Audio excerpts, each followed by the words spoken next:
Изградбата на црквата Свети Димитрий во село Таринци напредува и во моментов се работи на бетонирање на кровот, односно куполите. Моментално црквата Свети Димитрий е во фаза на кровната конструкција, привршување на кровната конструкција.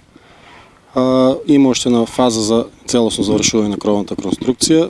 Благодарејќи на Бога и на совесни граѓани и фирми, очекуваме во најкраток можен рок црквата да биде ставена во функција и да се го користи местното население. Црквата има голема важност не само за жителите од Таринци, туку и за целата општина, напоменува градоначалникот Виктор Паунов. Важно е исто така за нас поради нашите верски потреби.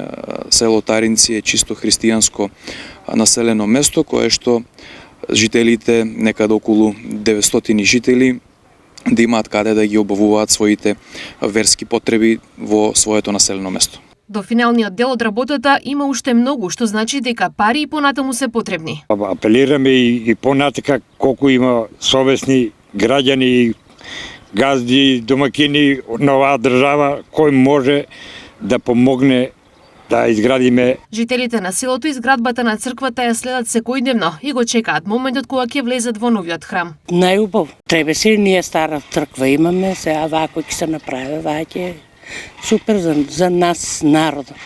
За мене ептен најдобро, мислам, немаш збор. Например, тоа е убава работа, например, за Новата црква Свети Димитрий се гради во непосредна близина на старата и се уште актуелна црква, која на ова место е од секогаш и е посетена од граѓаните од околните места.